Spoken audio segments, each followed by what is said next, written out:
Hello po sa inyong lahat mga ka-crypto. Ako po si Pinoy Crypto Trader at sa video na ito ay atin pong pag-uusapan ang tungkol sa balitang ito kung saan ay meron daw pong isang whale ang ginalaw po niya or transfer po niya ang kanyang 4.2 trillion na Shiba Inu token. At ayan, napakalaki po nito, 4.2 trillion. Yan, at ano kaya?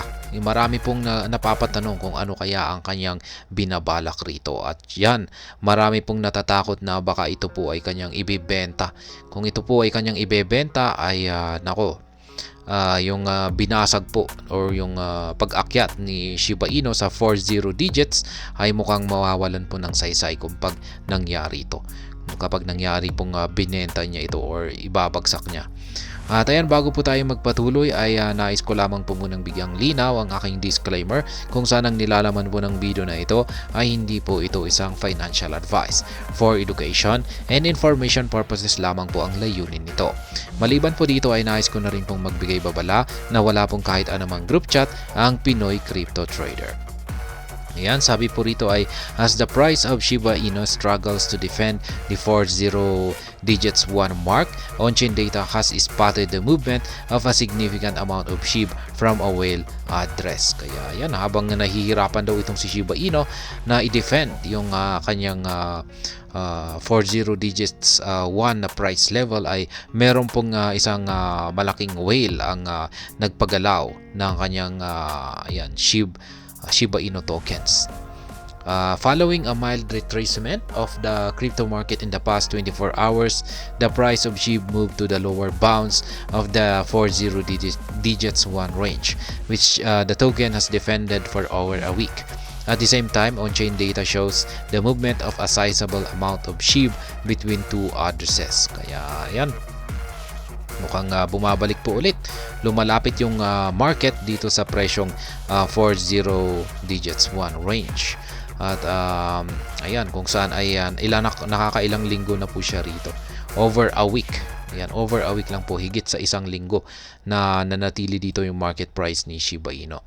Pero ayan, may nagpaparamdam po na isang malaking whale na pinapagalaw po niya yung kanyang malaking amount na Shiba Inu tokens sa dalawang addresses. On December 25 at 12:42 UTC, Shiba Inu whale transferred 4.2 trillion SHIB, approximately $45 million to a newly created address. And the move caught the eye as it was one of the largest SHIB transactions in recent times, overtaking a transaction by a new whale and another by Tron founder Justin Sun. Kaya yan, nilipat pa niya nung December 25. Yan, saktong Christmas. Yan, 12:42 UTC. At nagkakalaga po yan ng ngayon 4.2 trillion SHIB at approximately $45 million po.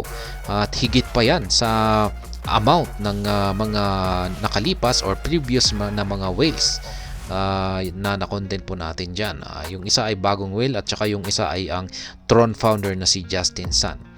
Notably, the tokens remain in the receiving address at the time of writing, calming any fears that the whale intend to liquidate their positions. Kaya ayan, sa ngayon naman ay yung napakalaking tokens na ito ay nakalagay pa rin daw sa receiving address at hindi pa ito kumikilos or hindi pa ito muling trina-transfer o linilipat ng may-ari nito.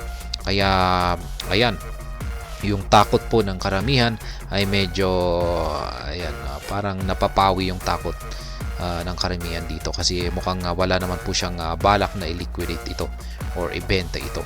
Such an outcome would have a negative impact on SHIB's price, with global trading volume only hovering around $186 million in the past 24 hours.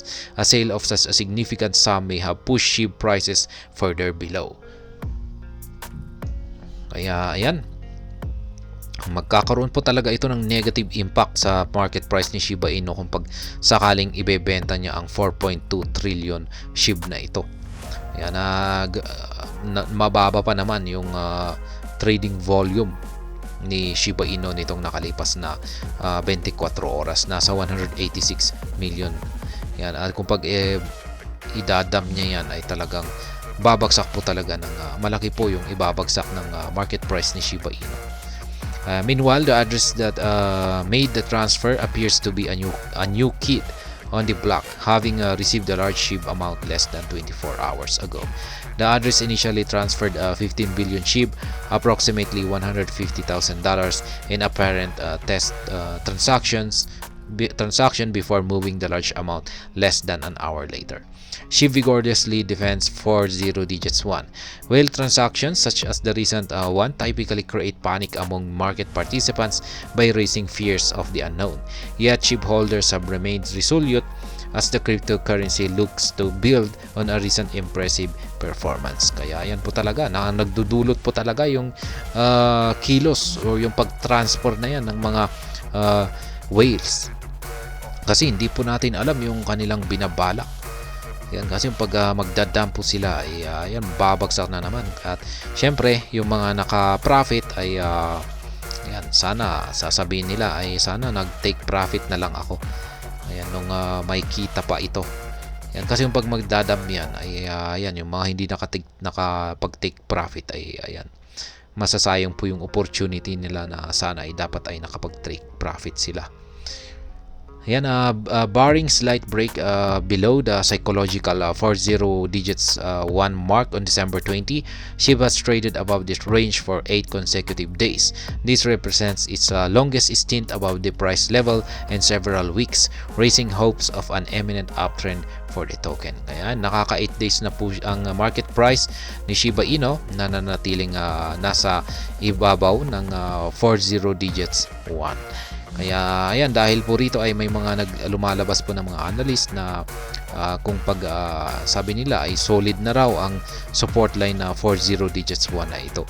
At wala na raw pong ibang patutunguhan ang market price ni Shiba Inu kundi ang umakyat ito.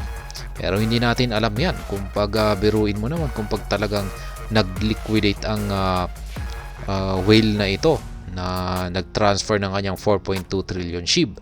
Ay wala po yan, basag po yung 40 digits na ito. Ayan.